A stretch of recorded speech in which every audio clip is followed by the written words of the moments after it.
আলাইকুম, আমি professor doctor Nurjahan Begum.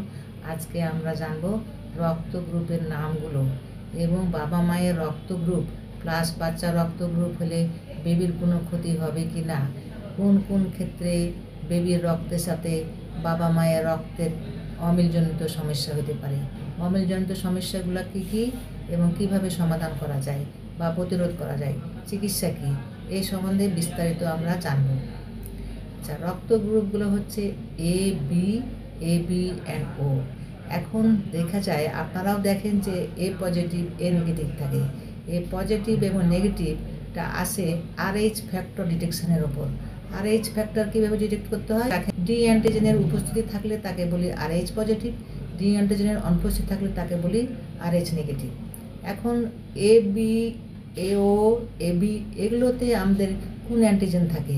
এখানে সাধারণত দেখা যায় গ্লাইকোলিপিড এবং গ্লাইকোপ্রোটিন অ্যান্টিজেন থাকে, কিন্তু RH ফ্যাক্টরে শুধু প্রোটিন অ্যান্টিজেন থাকে।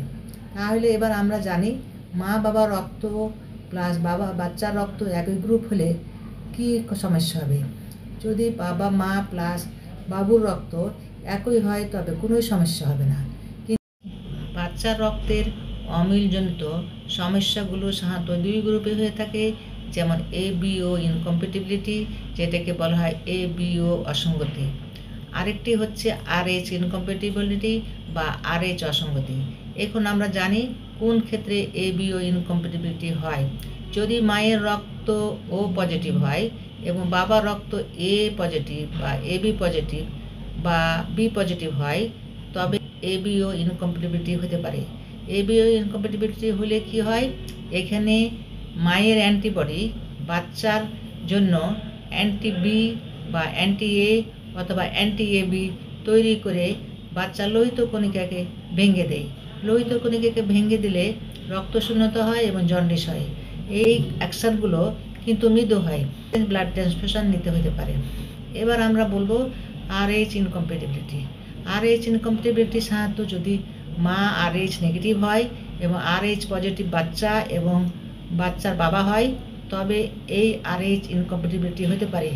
এই অসঙ্গতিতে দেখা যায় প্রথমে মায়ের রক্তে বাচ্চার রক্ত ফরেন মনে করে, ফরেন মনে করার জন্য বাচ্চার রক্ত ফরেন মনে করার জন্য অ্যান্টিবডি তৈরি করে। ফার্স্টে কিন্তু সেন্টিসাইজ হয়, ফার্স্টে কিন্তু অ্যান্টিবডি তৈরি করে না, সেজন্য ফার্স্ট বাচ্চার কোনো সমস্যা হয় না। কিন্তু সেকেন্ড বা ততোধিক বাচ্চার দেখা যাবে এর রক্ত মায়ের রক্তের অ্যান্টিবডি বাচ্চার রক্তে প্রবেশ করবে, বাচ্চার রক্তে প্রবেশ করে ভেঙে দেবে। RH ইনকম্প্যাটিবিলিটি কিন্তু খুব গুরুতর হয়, কারণ এখানে RBC প্রচুর পরিমাণে ভেঙে যায় এবং RBC প্রচুর পরিমাণে ভেঙে যাওয়ার জন্য বাচ্চা রক্তশূন্যতা হয় এবং বাচ্চার শরীরে পানি আসে, তাছাড়া জন্ডিসও হতে পারে। এগুলো কিন্তু শিশু চিকিৎসার সাথে আলোচনা করে বাচ্চার চিকিৎসা করতে হয়। সাধারণত এক্সচেঞ্জ ট্রান্সফিউশন লাগে এবং শেষের দিকে ফটোথেরাপিও লাগতে পারে।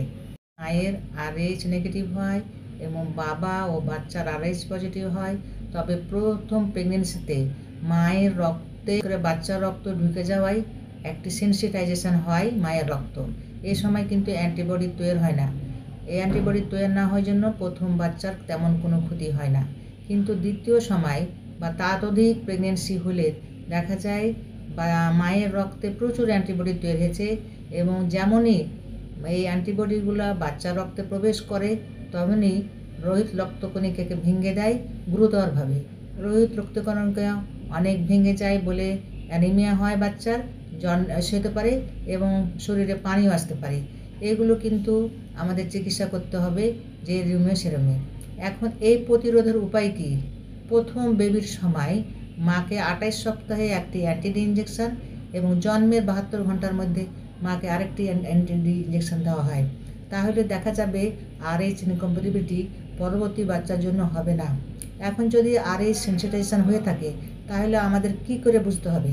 RH সেন্সিটাইজেশন হয়ে থাকলে দেখা যাবে যে অ্যান্টিবডি তৈরি হয়েছে পরবর্তী প্রেগনেন্সিতে, তখন আমাদের ফার্স্ট ট্রাইমাস্টারে অ্যান্টিবডি ডিটেকশন করতে হবে।